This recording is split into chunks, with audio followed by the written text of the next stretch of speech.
Good afternoon. It's February 23rd, 2021.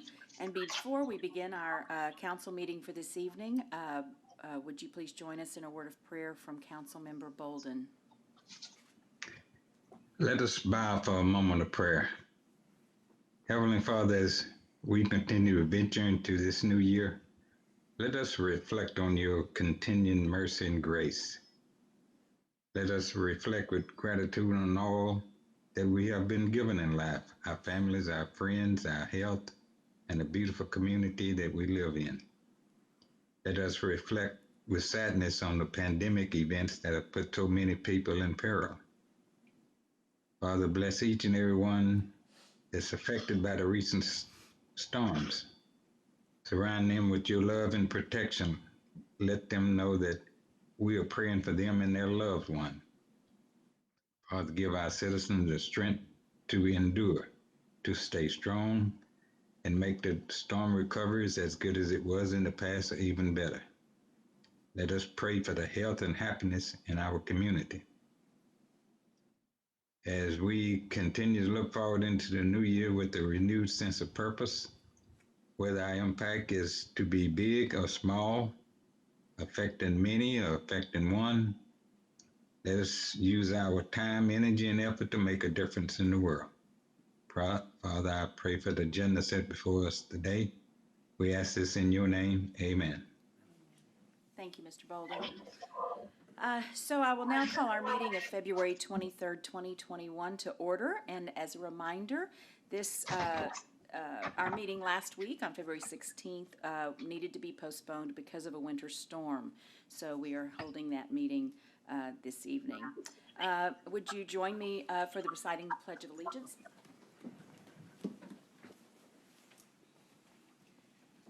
I pledge allegiance to the flag of the United States of America and to the republic for which it stands, one nation, under God, indivisible, with liberty and justice for all. Thank you. We will now be going into executive session. It is 4:14 p.m. So it is still February 23rd, 2021. It is 5:20 p.m.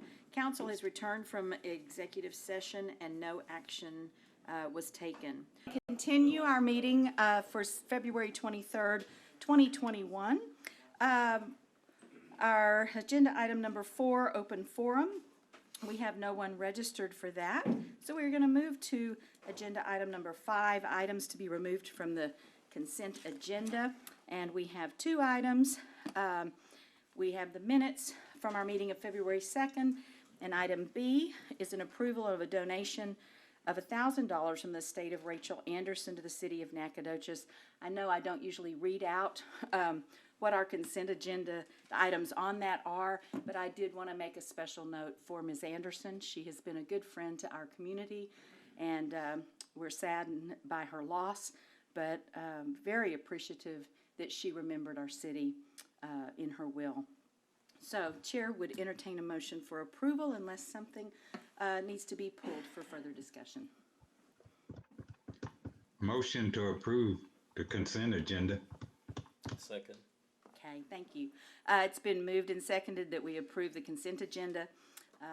In no other discussion, all those in favor, please say aye. Aye. Any opposed? Okay, motion passes. For our regular agenda, item number A, consider approval of a contract by and between the City of Nacogdoches and Leland Bradley Construction. And we're going to ask Case Opperman. There you are. Good evening. Good evening, Mayor, City Council. Forward. It's good to see you.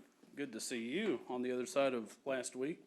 We're coming to you this evening asking you to consider set a contract for construction of the Pioneer Drive Drainage Improvements Project. On January 26th, the city received bids for this project. 6 contractors submitted base bids, with Leland Bradley Construction being the low bid in the amount of $334,135. This project came about because of an existing bridge at Pioneer Park, which is in failing condition. We've done several interim repairs to it, and the creek is just continuing to erode it and making it unsafe for pedestrians and vehicles. In conjunction with the Parks and Recreation Advisory Board, we've determined that relocating Pioneer Drive instead of just continuing to fix it is the preferred avenue for this issue. It's going to include a new crossing. It's going to leave the existing bridge in place until construction is completed. And the new road will align with Lydia Street, which is to the east of the current bridge. It's on the Lydia is on the north side of Linwood Drive, but we're going to have 3 6 by 5 foot concrete box culverts at the crossing with sidewalks on each side and protective decorative railing. This is going to provide a gentler road grade than it's originally than the original bridge is. It's going to have a channel breach overflow area, which will allow better protection of the creek bank and prevent some of the scouring that's going on with the current structure. We have not worked with Leland Bradley Construction before, but staff has contacted several references, found them to be a responsible contractor with a good track record. So we feel confident in moving forward with this approval. So we ask you to consider awarding this contract for the relocation of Pioneer Drive as well as the drainage improvements in the amount of $334,135. I'd be happy to answer any questions after public comment. Thank you very much. So is there anyone here that has any comment they would like to make about this contract or Pioneer Park? Okay, seeing none. Council members, Mr. Bolden?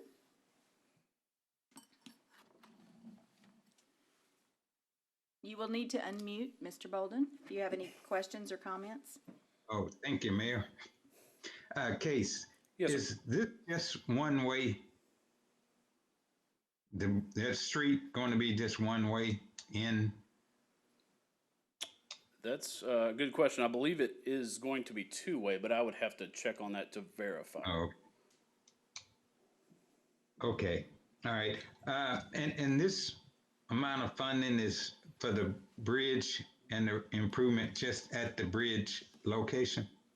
It's going to be for relocating Pioneer Drive itself to basically intersect with Linwood at Lydia Drive.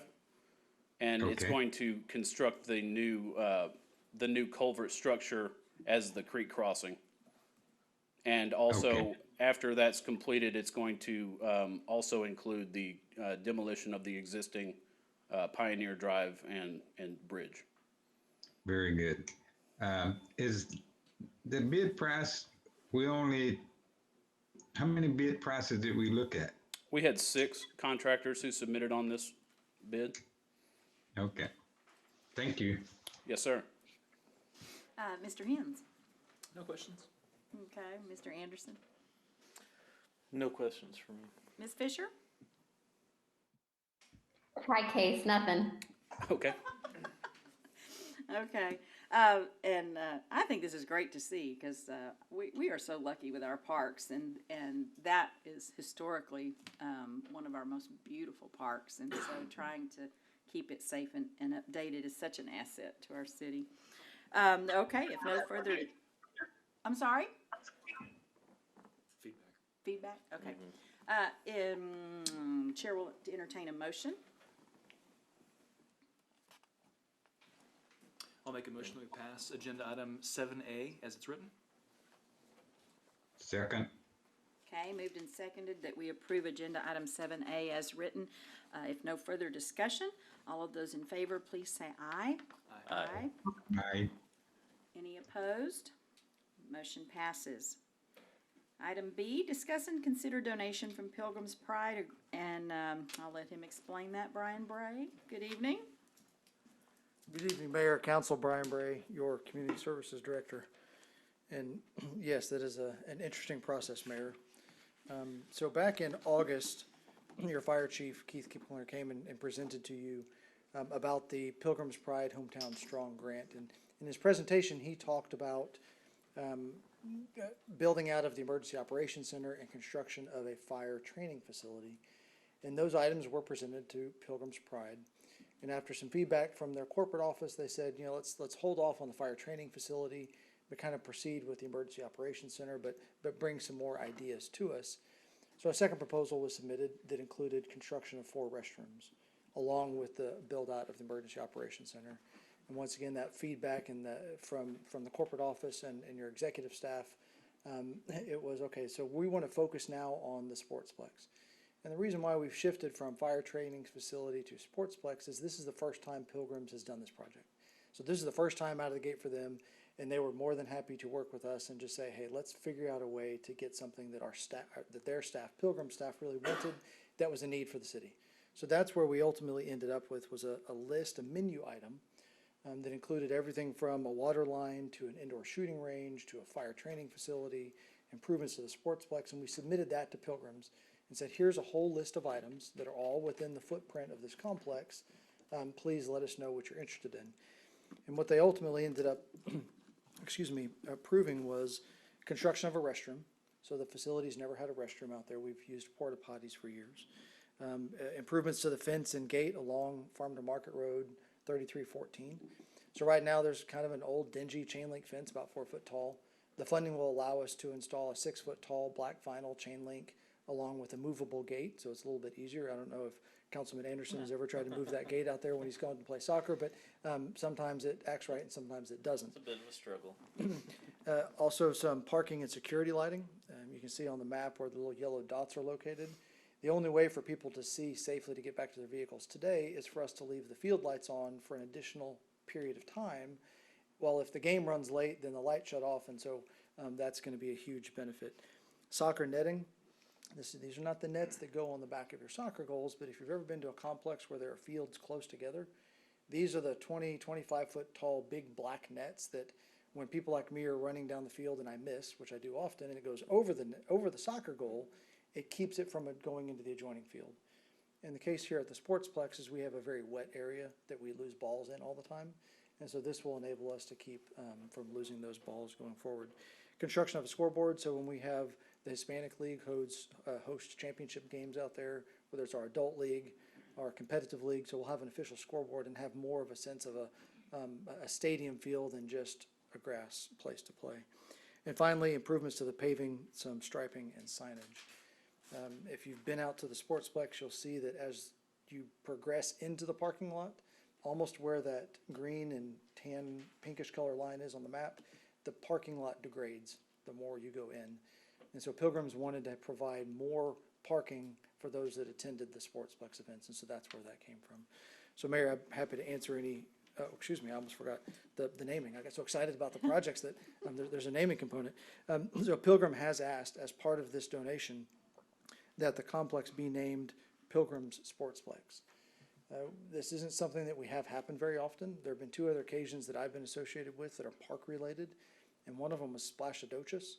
So the group PAL, who helped with the majority of that fundraising, requested the name Splashadochus, and City Council approved and moved forward. And then the other one was Dane Shaw. The Dane Shaw Playground at our baseball complex, the Shaw family donated funds towards that, and City Council approved.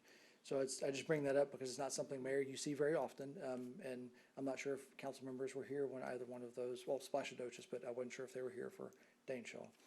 So I'm happy to answer any questions after public comment. Thank you. So is there anyone attending tonight that would like to say anything or have a comment about this donation? Seeing none. Council members, let's start with Mr. Hens. I'm excited about the improvements. I think it's much needed. It's been due for a while. No real comments. I'm excited to see the changes and grateful for Pilgrims.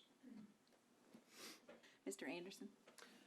I do have a couple of questions, but I will preface those by saying I love the idea of the nets. Given the number of times I've had to dig through that overgrown field in the dark and wet to find balls, so that is an excellent addition to the layout there. I assume that these changes would still maintain the 2 full-size pitches out there, soccer pitches out there. Yes, sir, that is correct. Okay. And with the naming component, is that something that would be required sort of perpetually? The reason I ask is that sometimes companies go away, sometimes companies merge with other companies, and that original company is no longer an independent entity. Is there any requirement or anything precluding if something like that happened, changing the name? To answer your question directly, it is in perpetuity. Okay. And I would probably need to defer to legal counsel should we get into the, should Pilgrims no longer exist, what happens with that name? I mean, that obviously is a very hypothetical question, but. Because it is the agreement says, donee shall grant donor lifelong naming rights, so that's where I Okay. just use that Okay. in perpetuity. Ms. Fisher? Yes, thank you. You mentioned, Mr. Bray, something about how getting together with the local Pilgrims team and kind of hashing things out. Something, and I don't know if it cut out or I didn't hear you well enough, but something about how the staff wanted to focus on sports versus the Emergency Operations Center because it was something that would benefit their staff. What was it that I missed that you said about that? Yes, ma'am. So what they were looking at was a recreational activity for their employees. And so, so they understood that there was a safety and training component should they decide to fund the Emergency Operations Center or the fire training facility. But in this particular round, they said, hey, let's build something that a lot of our employees would be able to use and not their staff. Did that make it a little bit clearer?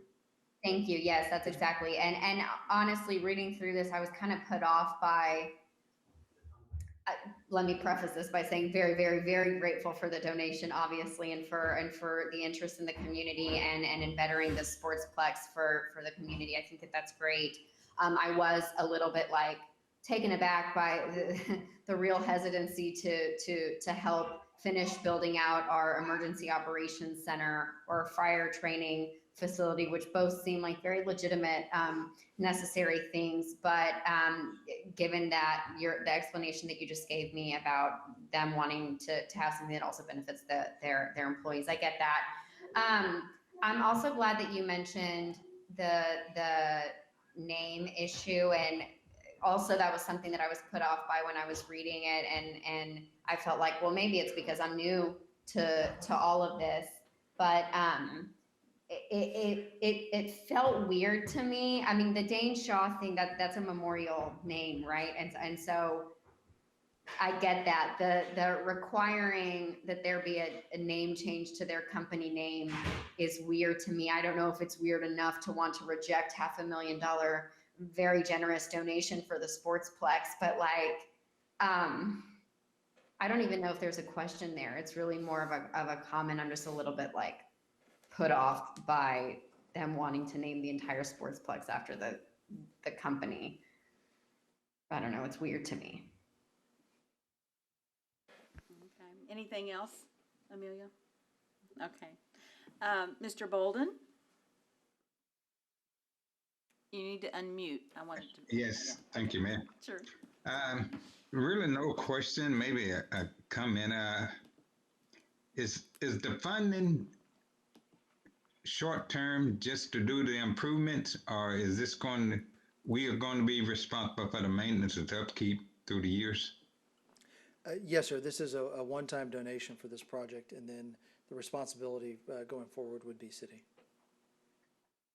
But the name, and I'm glad Councilman Anderson brought it up, will continue as infinity is. Am I correct? Yes, sir. That is correct. Yeah, because I knew that some companies, major companies,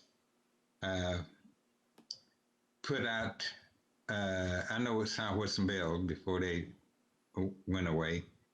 It was a 10-year agreement with Southwestern Bell having the right ability to either drop the name or extend it out. And so now the park has a different name in Houston. mainly because they went by the wayside. But that's just a comment. Thank Yes, you. Councilman Bolden, that is more common with sponsorship type things. So you have, for instance, the ballpark in Houston, it was sponsored by a company, and then later on it was sponsored by a different company. So this one was more phrased from their perspective. I'm not saying it's right or wrong, just the phraseology in the agreement is that it was a naming rights versus a sponsorship. Right. I'm happy that that funding is, we need it, and it's a good thing. So I'm not against this. Okay, thank you. Anything else, Mr. Bolden? No, ma'am. Thank you very much. Okay. Does council have any other comments about what, or any other discussion about what anyone of you said? Okay. If not, then Chair would entertain a motion.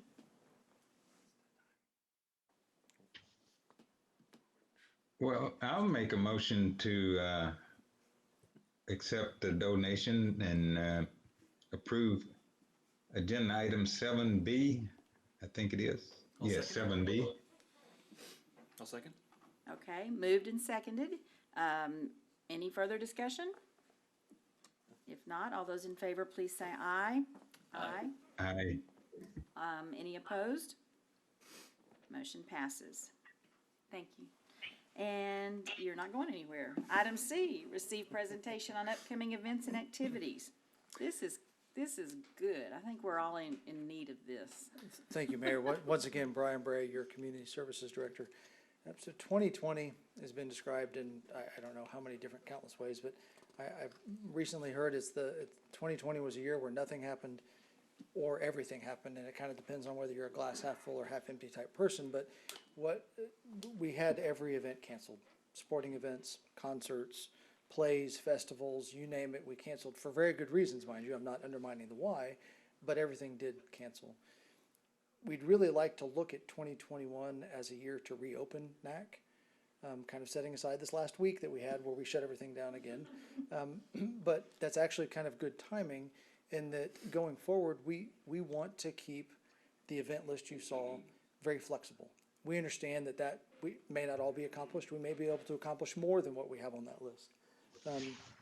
If we have to be flexible because of a snowstorm or whether COVID changes, just keep in mind, in case I don't mention that again, that is our mindset going into this.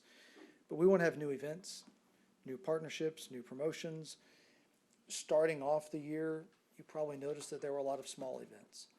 There were things like food truck or NAC Snack Fridays, which is not very different than going to a restaurant, but it's bringing people downtown. And what the CVB and the city staff and all of our other partners have done is then partner that with another event. So you might have a Food NAC Friday followed by Sip and Stroll on Saturday. So you're trying to partner things together to bring people in. And as the year progresses, the events get bigger and bigger. And what we would like to have towards the end of the year, sort of as a big summer event, the idea is that, I keep saying shadows, I'm sorry, the reflection in this plexiglass, I keep thinking that Mario's coming up right behind me, but it's just some people walking in the back, so I apologize. But it's to have a big summer event. We don't have the name of a promoter, the name of a concert, but we are going through those steps so that we can have a promoter. We know what it feels like to close down Festival Park and be able to have a ticketed event. So that's where we're moving. We're not doing this in silos. So in years past, we had lots of little silos around our community, and that's no longer the case. So this isn't the CVB doing something, the city doing something, SFA doing something. These are our community partners, and these events are happening in cooperation with one another. So these are truly, even though there says community partner sponsored, the whole thing is community sponsored. As the CVB staff and city staff were looking at these things, they were planning additional events for nights like Purple Night Out at SFA.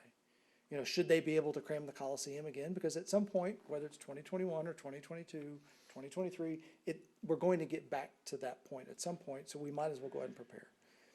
So the staff are looking at what can we do to help promote SFA's events, because what's good for SFA is good for the city, and what's good for the city is good for NISD, and what's good for NISD is good for the chamber. So that's the approach and the mentality going forward is let's do this holding hands. we also know that as we, being those different partners, start holding more events, the public is going to start requesting more events. Things like Blueberry Festival. I think we'd all agree that's probably in a category A. You know, it takes months to prepare. It's over 1,000 people. Category B, and we could change these names to 1, 2, 3, 4, A, B, C. This just gives you an idea of the mentality that we have going into these events. Category B is something closer to Wine Swirl. Category C would be the Nacogdoches Open, which is a disc golf local event. The city's investment on that is about $2,000. But then we have a return of $2,500 in tax receipts. So the CVB is also looking at the balance. What is that city's cost? Are we doing these events? Freedom Fest, for instance, is a cost of about $19,000. That's a big impact. You would understand that your city staff can't do an event like that every weekend. So there has to be a balance, and so that's where this comes from. None of this is possible without coordination. You know, we have this slate of wonderful events lined up, and we talk about holding a big concert at the end of the year and partnering. But if we don't have that key, that center person or that center group, we don't have that cooperation. So what we're proposing is to utilize the CVB staff as the event coordinator. So it's staff in that role, and whether Sherry and her staff divide that up among 3 people, 2 people, that's to be decided. But they would be charged with implementing a form, a fee, a process, coordinating with different city departments, issuing that approval, denial. They are that point of contact. They are the lead. But if you choose to go down that road, you need to understand that that is a change in scope for the CVB, and that would be adding event planning to their current scope of work. So what are we asking of you this evening? Are there things we're missing? Do you want more festival type events, more concert type events? We're not trying to put you on the spot and say, Dia de los Muertos. I mean, not that specific. Is it the type of thing? Is there something that we've missed in that list? Or are there different size events that you would like us to focus on? And if the direction is to proceed, then we would need to modify the CVB scope of work, and that would be brought back to you at a future date, and create a budget for the event implementation, and then they would start actually scheduling and getting those event promoter, for instance, lined up. So, Mayor, I'm happy to answer any questions after that presentation. Of course you are. So is there any comment from the public before we get to council questions? Okay, seeing none. Would it be possible, you briefly touched on this, for us to have the city expenses for events, you know, what it's cost the city share in community events for this, because I really think that needs to be something that we should look at if we're looking at all of this. You know, how much are we putting in, and is it comparable to what everyone else is putting in, depending on whatever the service is. I'm thinking particularly about, I guess, security. I think that's one of our major expenses with these sometimes, and some of the other things. And I stepped out of my turn, as I usually do not, and should have started with Mr. Anderson. So you go ahead, and I'll come back to me.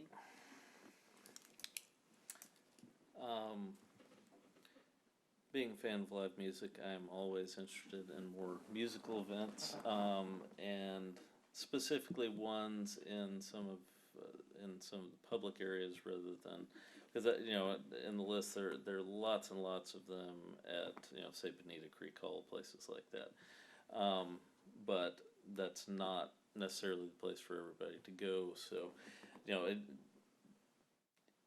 I don't know whether the back of the CVB is necessarily the best venue for all types of music and all events like that.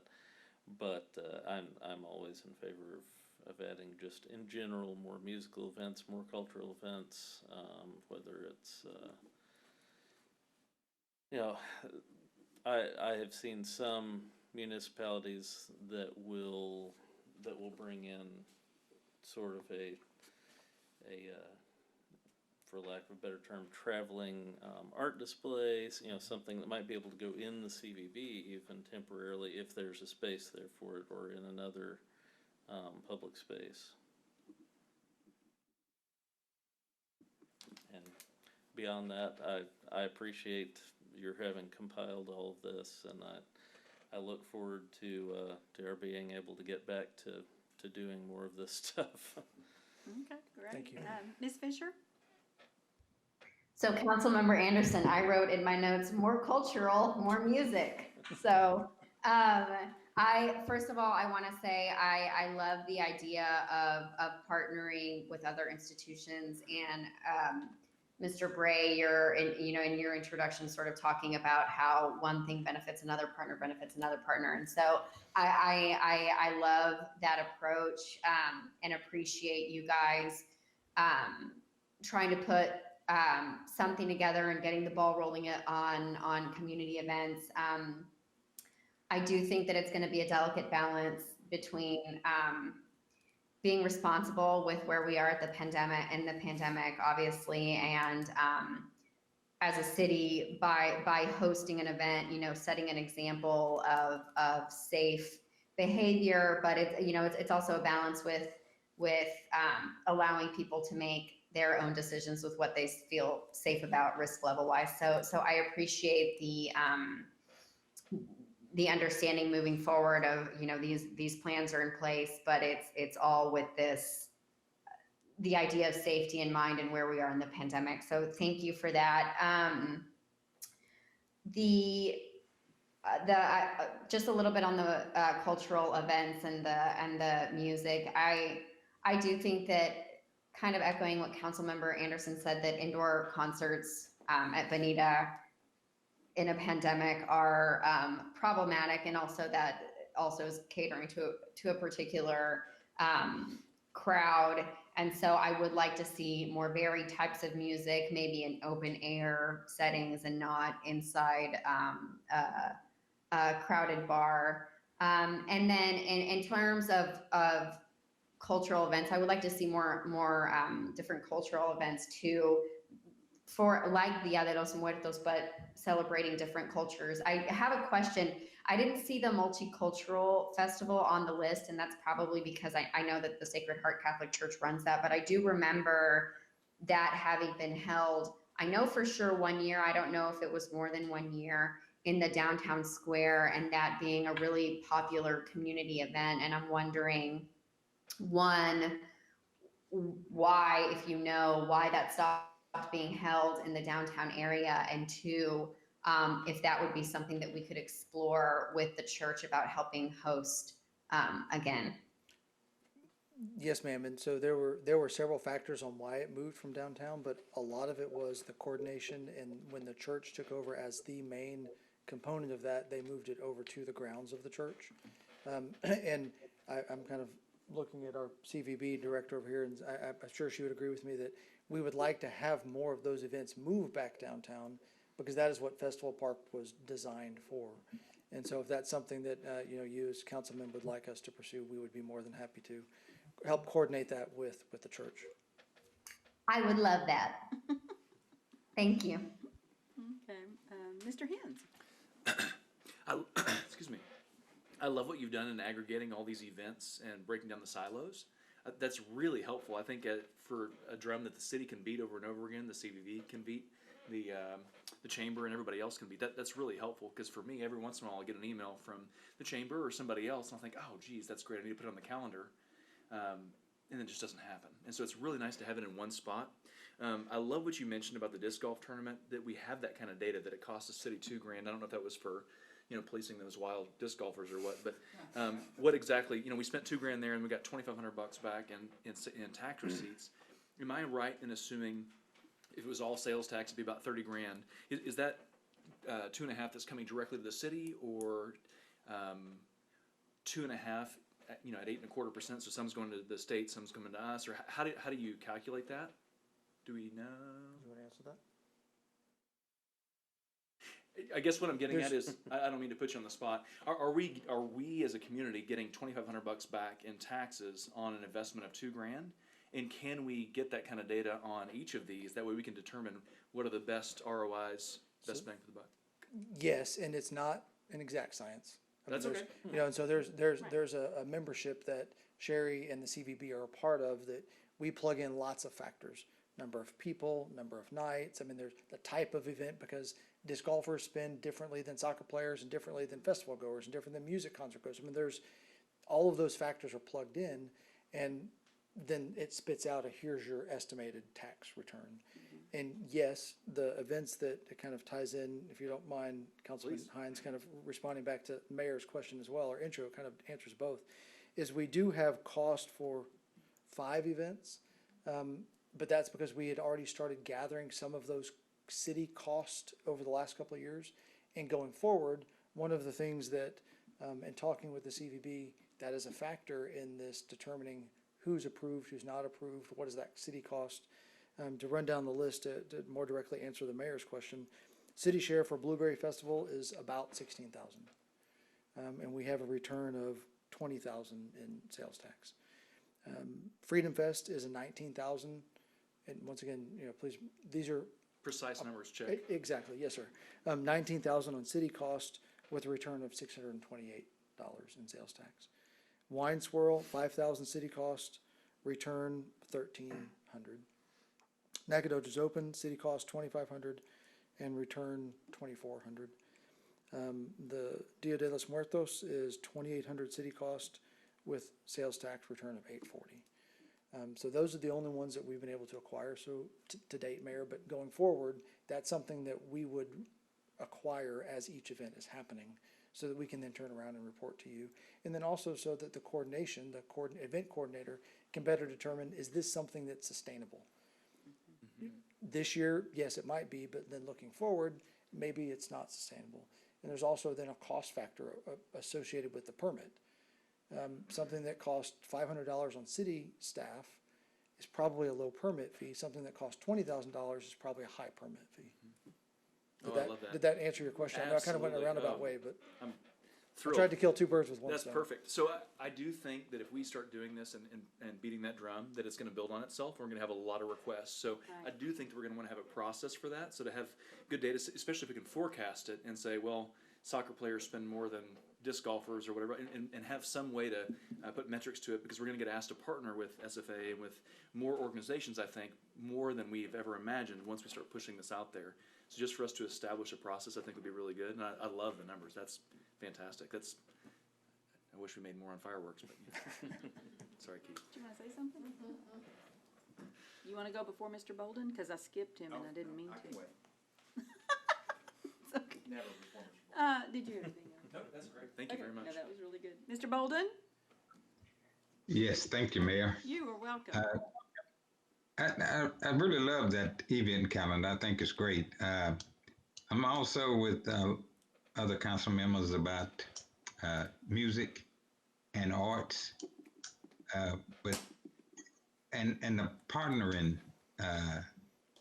We have events by our partners, and I'm speaking basically SFA that's in the arts, but we fail to communicate those events to the public as a whole. And I think we need to shore up that. And I think some of the smaller events, we could combine some of them together and also use the farmers market within that arena, mainly because we could definitely advertise selling of local grown products. Let's see, was there anything else? No, thank you very much. Okay, thank you. Well, I don't have any doubt that Sherry and the CVB staff can pull this off. They are an extraordinarily talented group, and I know they do have experience in event planning and forecasting and following all the numbers that I think we would be interested in seeing. Because I, like you, think this is just this could explode, and we don't want to get mired down into us just sieving out a lot of money for things. Mr. Conosaris, did you want to say something? Yes, going back to budget, I mean, obviously you can't do it without resources. So with that, what I'm talking with Brian and with Sherry as we move forward, even if we're working with other agencies, you're right. If you look at the calendar, it's enormous. It's a lot of activities happening, and so as we work with other entities, again, it could be a not-for-profit, whomever. It is about being transparent in the cost of that, because at some point you reach your limit of what you can and can't do. And so some of that may be through in-kind sponsorships, whether it be the use of our police and fire barricades, public works, closure of streets, porta potties, all those things.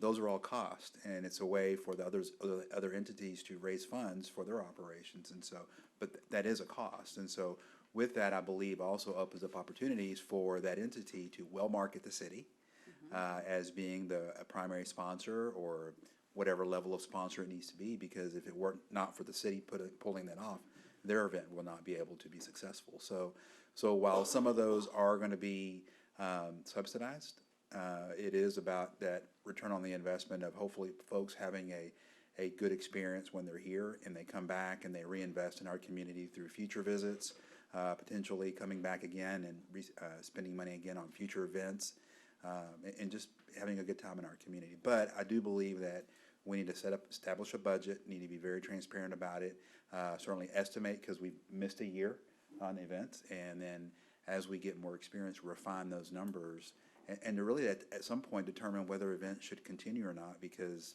maybe it's just run its course, and we just need to have numbers to be able to articulate that and bring that to you all to determine whether or not we should continue or pivot and do something different. So that's it. Thank you. Okay, so specifically, Brian, Yes, ma'am. what would you like from us? Because you're asking for direction. Yes, ma'am. I think, council as a whole did a very good job of giving some general guidance, which is what we were looking for, not the name of an event, but the type of events and the size of events. We have a good sense of what you're looking for. And the other part is providing direction for CVB to move, or providing the guidance for CVB to move in that direction. They will still come back to you with a formal request and change of scope of work and budget. But for them to get started today, we would like some direction from council on, is that where you want CVB to head? Are they okay with that? Did you ask them? Yes, ma'am. Sherry's hearing this for the first time tonight. Yeah, No, exactly. No, this, and I said, okay, the we, that's That's Sherry, the we, that's okay. Jessica Sal, that group have been working on this since day one. Okay, I'm just the lucky one who gets to talk to you. gotcha. And you did that. It was a good presentation. That's a lot of good information.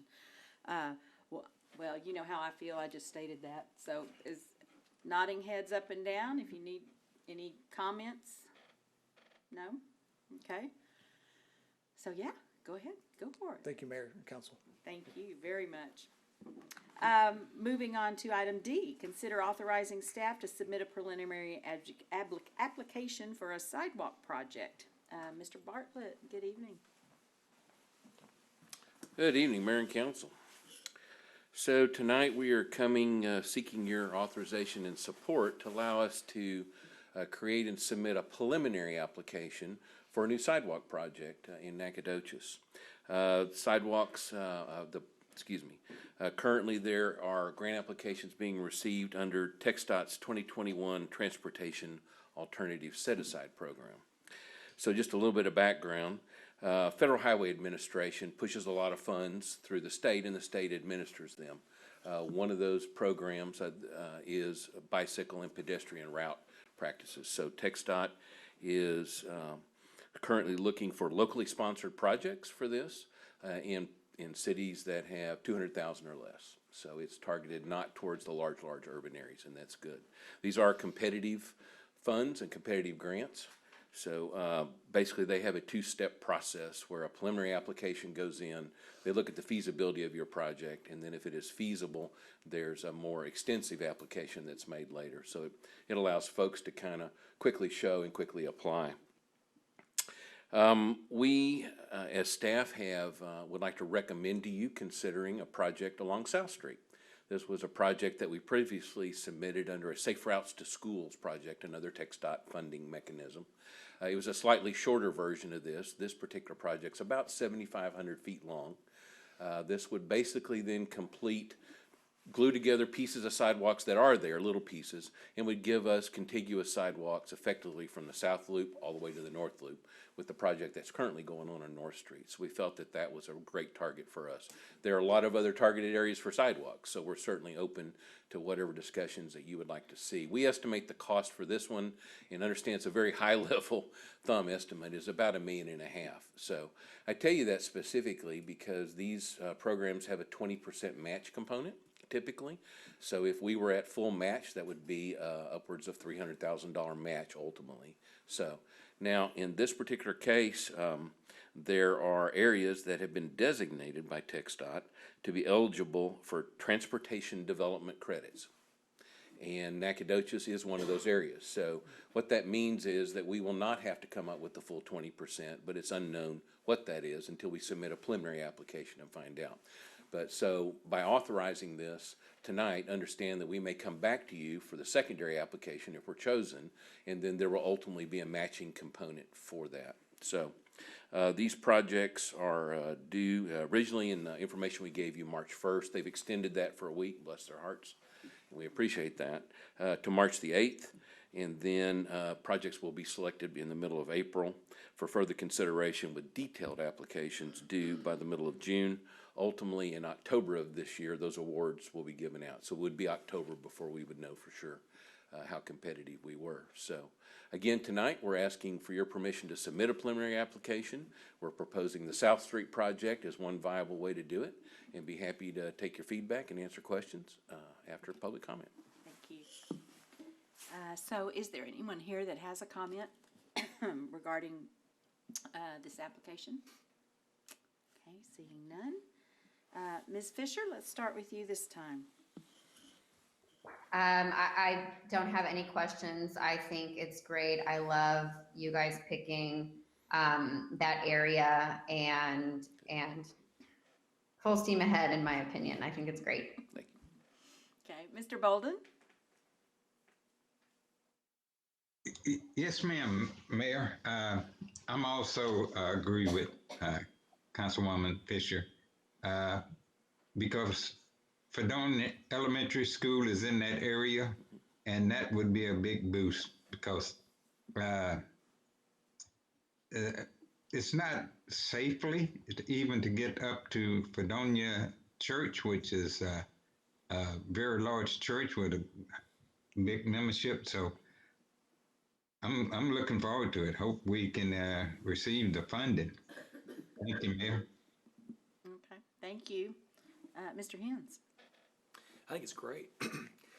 30 years ago, I had plenty of close calls riding my bike on that little area there, so maybe I'll do it again when we have a sidewalk and proceed. Thank you.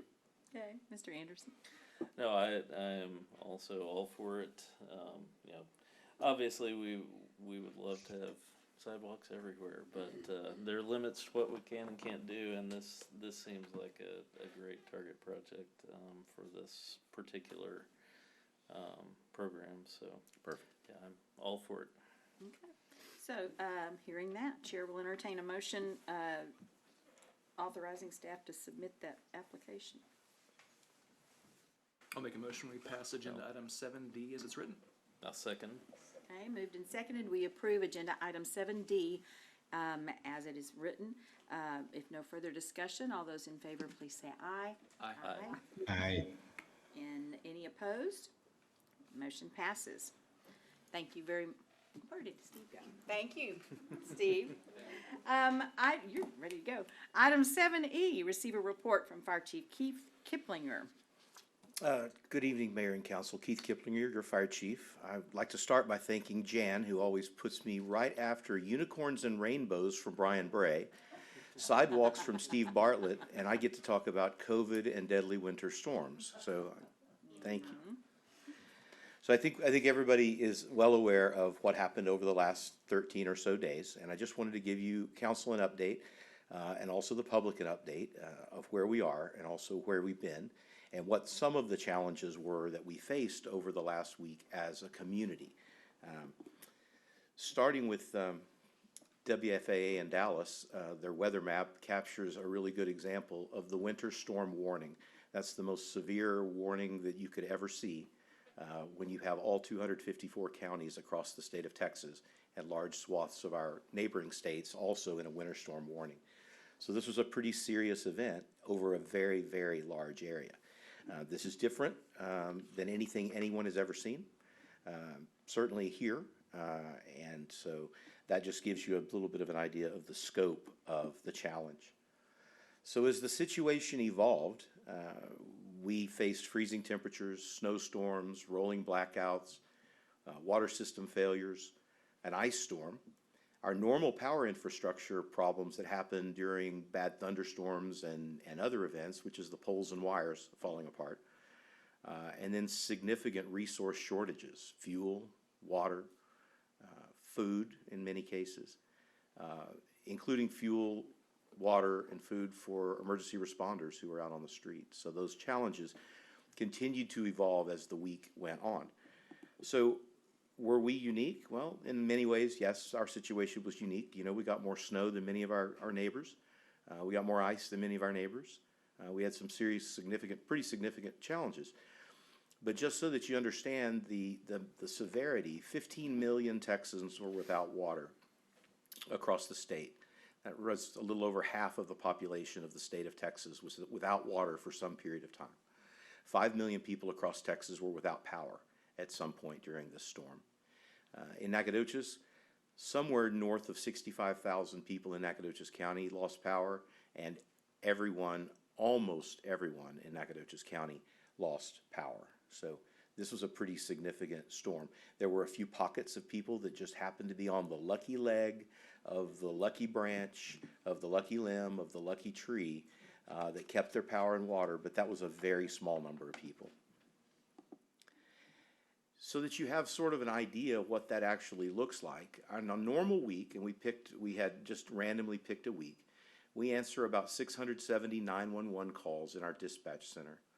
The last week, for that 7-day period last week, the number was 1,541.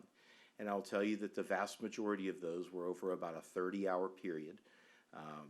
And so dispatch was a bit overwhelmed, and your emergency services were overwhelmed. No calls went unanswered by the dispatchers, and no calls went unanswered by police or fire if that's what was necessary. So as we move on to the next slide, what were the challenges and what were our priorities? So very quickly, our priorities shifted a number of times due to necessity. But very quickly, getting the water system back up and live and running as quickly as possible became the #1 priority for your emergency management team. Restoring water to the community was our absolute most critical piece. And I'll kind of be able to explain that as we walk through this. Another priority was maintaining our emergency services and our ability to keep responding to people's needs as trees fell through houses, as fuel was running low.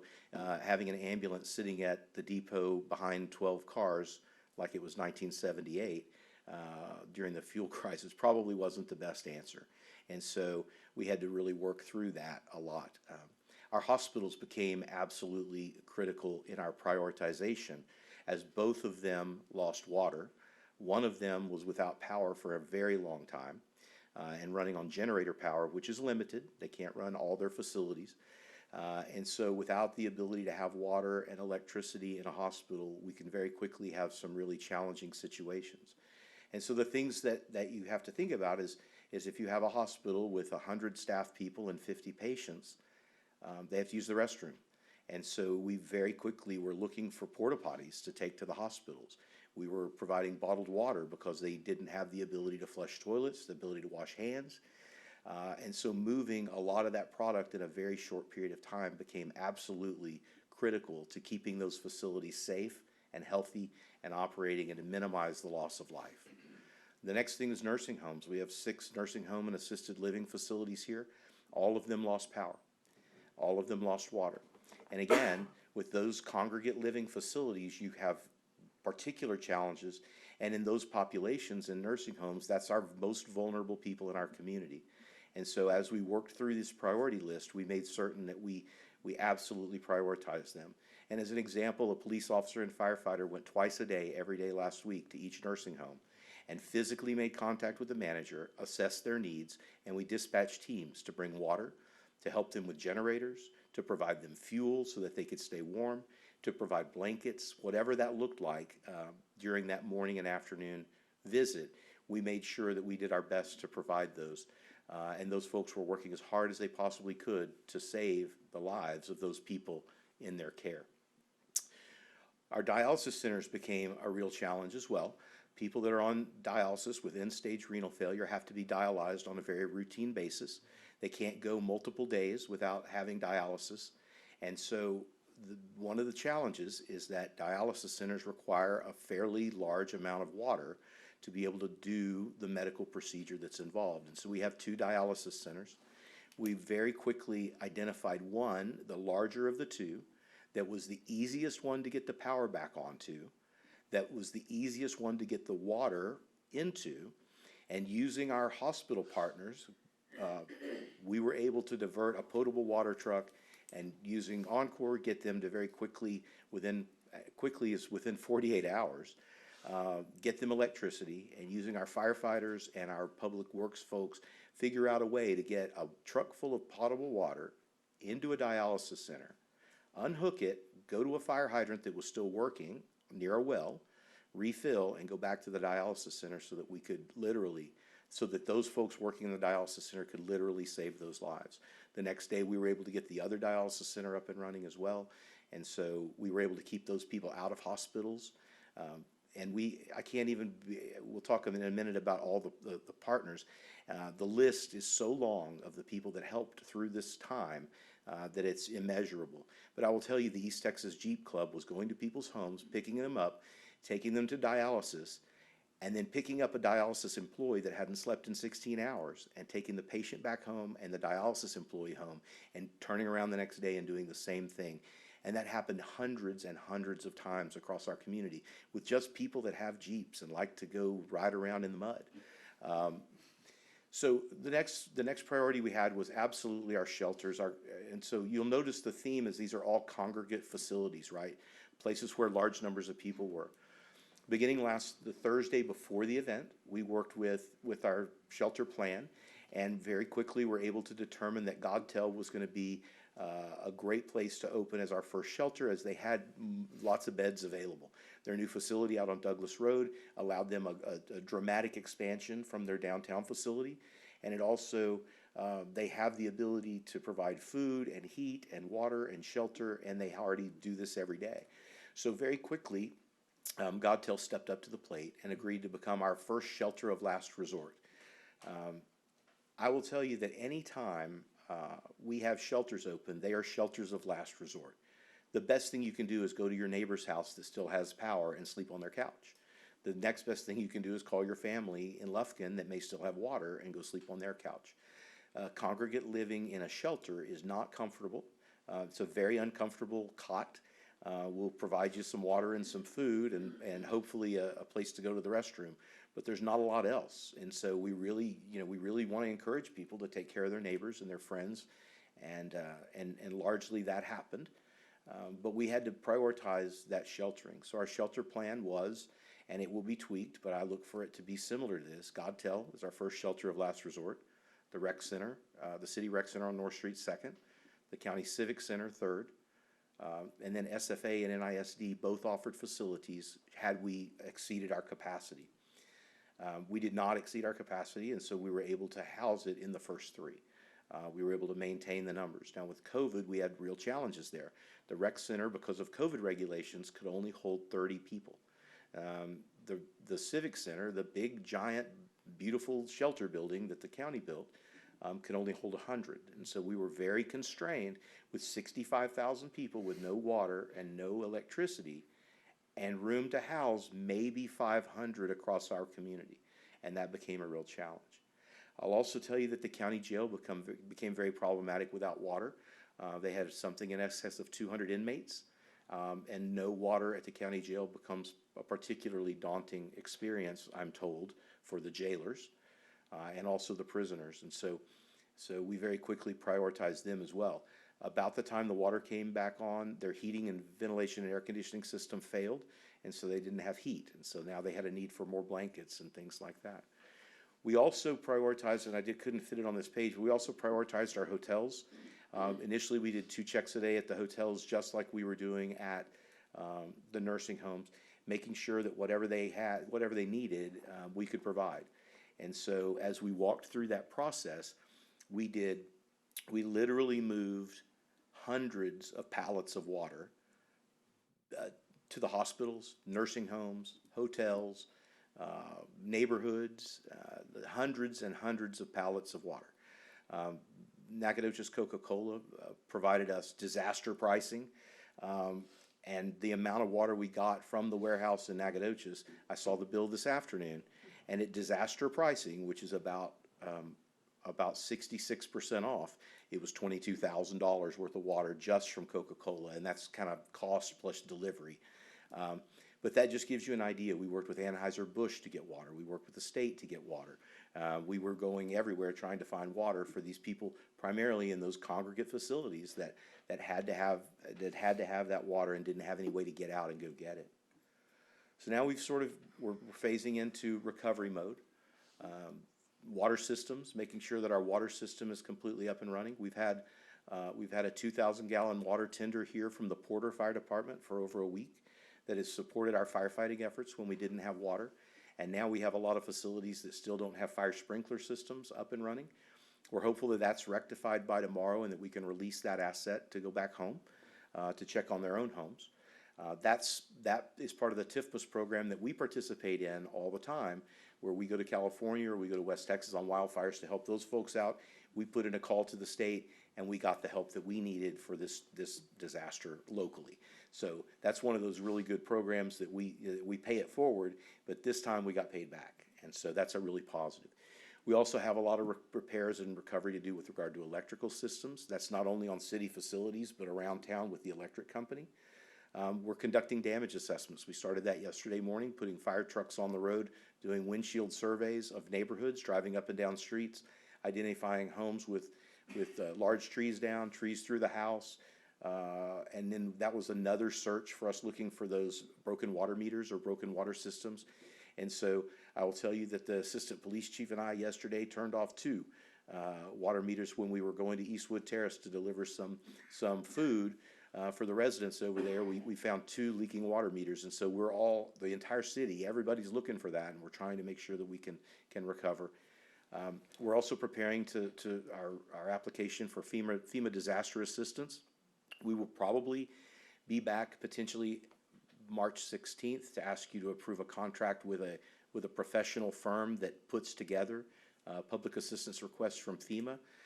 We lost 2 very large structures out at the racetrack at the Emergency Operations Center, and that damage alone is going to exceed $700,000 from our insurance company. So we're going through this process, but the overtime cost and the entire cost of this disaster will exceed $1 million just for the city of Nac. And so we'll ask for some professional help putting that together, somebody that does that every day, to make sure that we capture all of those reimbursable costs and receive all of that disaster assistance that we should. Next week, we'll conduct an after-action review to try to find out all the things that went right, all the things that went wrong, and then all the things we need to do to prepare better for next time. And I will tell you, there are a lot of things that went wrong. There were a lot of things that went right. And so we're gonna put that on paper, and we have that planned out. The next step is hazard mitigation. How do we mitigate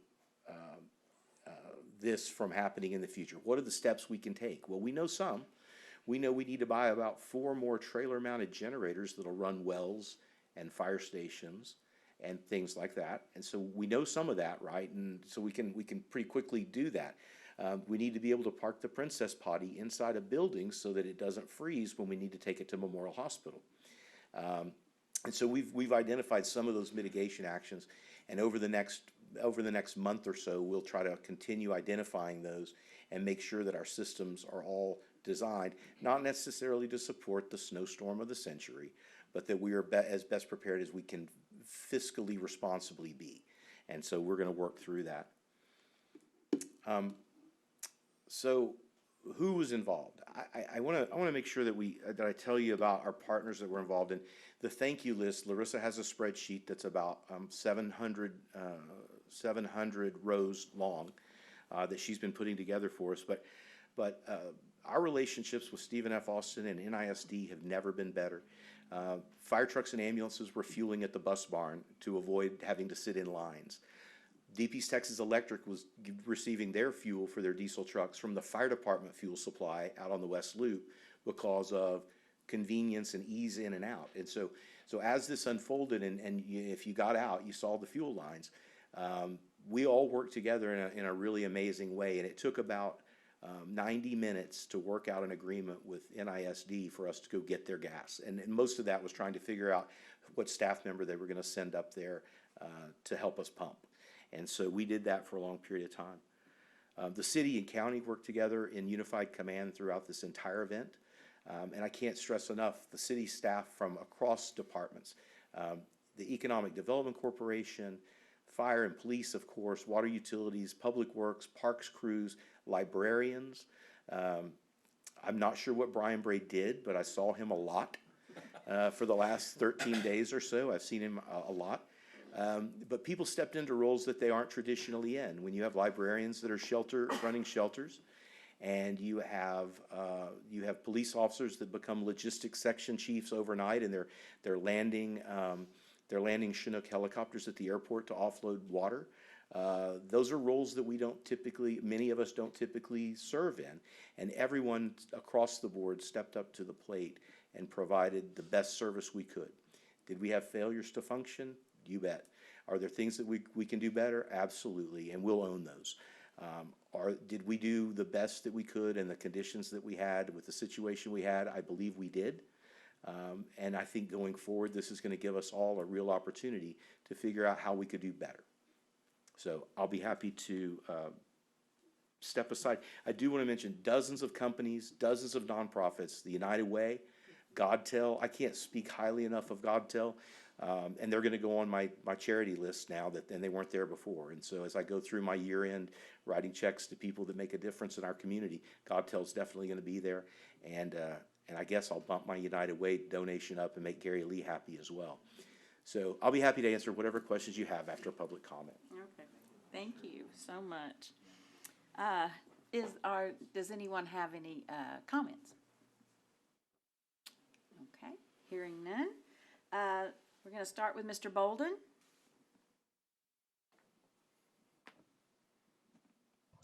Thank you, Mayor. As a citizen, I knew the situation was dire, and I really, really appreciate all of the efforts were put out by the city staff, the city services. You know, we all suffered, but when you have that amount of help helping you, and it's almost bring tears to your eyes. But we want to thank you, Chief, for you and your staff and the city staff, Mario and his group. It was done a tremendous effort in holding this city together. And that was it. I just comment. Well, thank you. That was very well said. Mr. Hens? That was tough. Man, you could feel it all the way around. Everybody was tired. The coordination, I just want to give you a standing ovation, really, because we've not really had that, I don't think, between the different partners within the city. And then even to the point where, because those were in play, you could coordinate them with like local businesses and the Jeep Club. That's amazing. I had a chance to give out some water, and I ran into some people that said no thanks. And I asked why, and they said, we buy it by the pallet too, and we've been giving it away to college kids. And I thought, oh my gosh, this is incredible. What an amazing place to live. But if you don't have the big organizations and big partners pulling together, then it's really hard to get out there into the smaller organizations and the clubs and the individual people. And so that was a pretty critical role that you served in there, and as well as Mario and certainly Judge and SFA, NISD. That's incredible. So I just want to let you know I appreciate that, and I know collectively we all do. So if I may, this kind of disaster is so much bigger than what the 320 employees that work for the city can solve. It just is, and the community has got to come together. The Ministerial Alliance stepped up, the United Way and Love Inc. stepped up, all of our food pantries stepped up, and we were able to provide them some water for their food pantries on Pantry Day. But everybody had to really come together, and that really happened, and I'm very hopeful that this is an opportunity for us in Nacogdoches to really come together, to come back and realize that we're all neighbors and we all can work together, and maybe this is an opportunity for our community to see that together we really can do some pretty amazing things. Absolutely. Thank you. Mr. Anderson? I will start by saying you were correct. Your presentation is not nearly as fun as the two that preceded it. However, you get to be the recipient of so much praise. That's all I can get. And deservedly so. The coordination of this, and I realize it was not you, it was not just Mario, it was not just Steve, it was a huge number of people involved, and organizations, nonprofit, for-profit, churches, the county, Judge Sell. I mean, I know there were a huge number of people involved in pulling all of that help together and making it all work together. And it was very heartening to see how, even though, as you said, there were some things that didn't go right, there are always going to be some things that don't go exactly the way that you'd like them to, and that was, without a doubt, an unprecedented situation, and it was met with an incredible response, in my opinion. And I mean, we're all telling you how much we appreciate it, and you probably have heard that from a lot of other people, but I just wanted to reiterate that. And I also appreciate your diligence in finding those things and wanting to quickly find those things, those areas where improvements can be made in the future, because the reality is that, you know, these, what we call 100-year weather events are going to likely be getting closer and closer together. Extreme weather events like that are not going to be every 150 years, just following meteorological trends. And so, you know, your diligence in making sure that we are better prepared with each one it makes a huge difference in being able to respond to these things. And if you hadn't done that in the past, then this could have been an even bigger mess than it was. And so thank you for everything, and thank Mario and Mr. Bartlett and everybody with the, you know, city, county. So I will tell you that my firefighters tell me that after the power came back on and people had a hot shower, the thank yous kind of started trickling in. But it took the water getting back on for that to start flowing, I think. Yes, So- I've seen plenty of people complaining, still complaining to a certain degree, but I hope that they all get to the point that they realize just how fortunate we were that a terrible situation was not far worse, which it could have been. Ms. Fisher?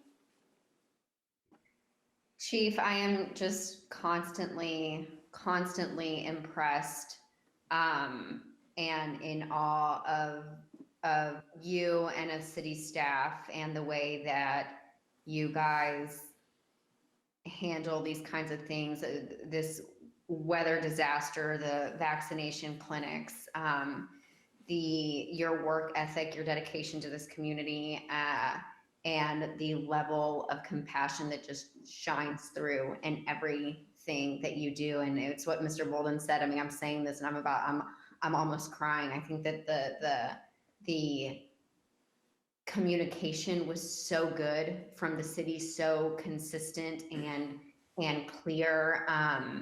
And I just think that Nacogdoches is so lucky to have you guys working for this community, and thank you. I think I can speak for all 320 of your employees to say that we're very proud to work for the community and we're happy to be here. Yeah. Thank you. So, well, in addition to, echoing everything everybody else said, I think a shout out also goes to your families, because you all, I don't think people realize how many, you all are included in those numbers without power and without water. And you're already working 23 and a half hours and with a 30-minute nap. I know that. And so that's something that people don't realize either. And I know last night on several threads, the mayor was blamed for the water being turned on, but she didn't turn on the hot water. I don't know what you say. So if you'll send me those, I'll deal with them. I thought, oh my gosh, I don't even know what yeah, okay, Chief- your electricity's out. Yes, ma'am. Chief Weems and I will personally deal with those kind of complaints. Right. And your list of priorities, I would like to make a suggestion for consideration that you add communication to the list. Because there are, just for example, I don't know that people, it felt like it was a suggestion to prepare your water pipes and drain your pipes and turn off the meter, but it wasn't with a red background and real bold letters, and this is serious, you need to do this, this type of thing. Making sure Larissa's making notes for our after-action review. Okay. And, if you don't have electricity, and if you don't have, we only have a paper twice a week now, what are our ways of communicating? And we did what we could, and it's a disaster for a reason. There's just not. But I think it's an area that should be looked at, and what went well, how did we reach people, how could we, maybe do better in some of those areas. So that's the only suggestion I would make. Everything else went as well as it could have gone, like you said, with what we had and how severe it was, because we sort of seemed like we were isolated from, a little bit different than the surrounding communities. We kind of got hit a little bit, my epicenter did, so got hit a little bit harder. So I know at some point early in the week, I asked my wife why we had a large package of lemon-scented baby wipes. By Thursday, everybody that was around me smelled lemon scent, because that was how I was bathing a couple of times a day. And at one point, Mario asked if Lufkin had water and could I go down there and find a fire station to take a shower. So I think we were all right there together, right? We were all in solidarity. We were all pretty miserable for a period of time. If I could, I want to plug the United Way. The United Way set up a disaster recovery fund to help the community, especially those hardest hit and those least able to fund the recovery efforts at their homes, with broken pipes, with yard cleanup. They've started a disaster recovery fund. They guarantee that all the dollars will stay in Nacogdoches to go to local agencies that help Nacogdoches people every day.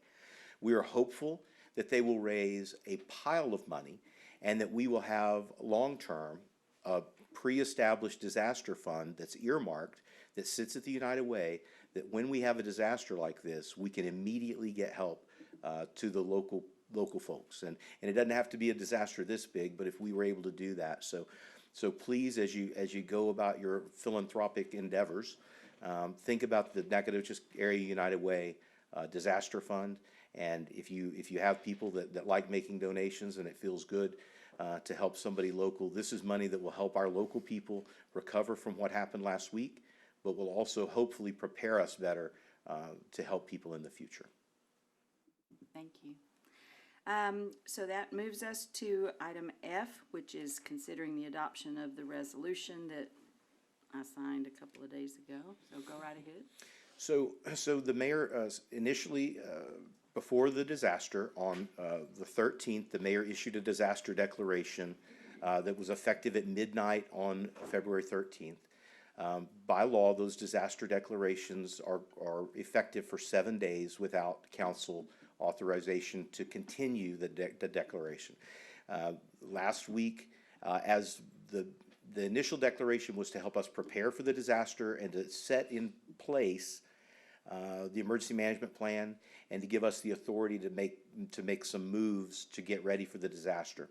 After we've kind of felt the full brunt of the disaster, the mayor issued another disaster declaration that related directly to what had happened. So we had a disaster declaration for what we prepared for what was going to happen, and then we had a disaster declaration related to what had happened. The big change in those two were a little verbiage in the whereases, and then the waiving of all permit and inspection fees for disaster-related reconnections. So electrical, plumbing reconnections, a roofing permit because a tree fell through your house. We're still doing those inspections. We're still requiring the permits, but we waived those inspection fees to allow people to recover as best they can. And so what we're asking tonight is if you will, for council to approve continuation of that disaster declaration. Until we have finished our damage assessment and have determined the full magnitude of this, which is probably a couple of weeks away, we'd like to keep the disaster declaration rolling, which allows us to continue doing what we're doing, and it will continue to keep those permit fees waived so that we can get people back in business. So I'll be happy to take any questions after comment. Okay. Is there anyone that wants to comment on us approving that resolution? Okay, seeing none, council chair will entertain a motion. I move that we approve regular agenda item 7F as written. I'll second. Okay, moved and seconded, we approve agenda item 7F as it is written. If no discussion, all those in favor, please say aye. Aye. Aye. Any opposed? Okay, motion passes. Thank you, Chief. Thank you, Mayor. Appreciate it. So pursuant to Texas Government Code Section 551-074, it is now 6:53 p.m., February 23rd, 2021, and council will be now going into executive session. Those of you that are here, thank you for attending. 2021, it is now 7:10 p.m. Pursuant to Texas Government Code Section 551-074, council has returned from executive session. No action was taken. Thank you all for attending tonight.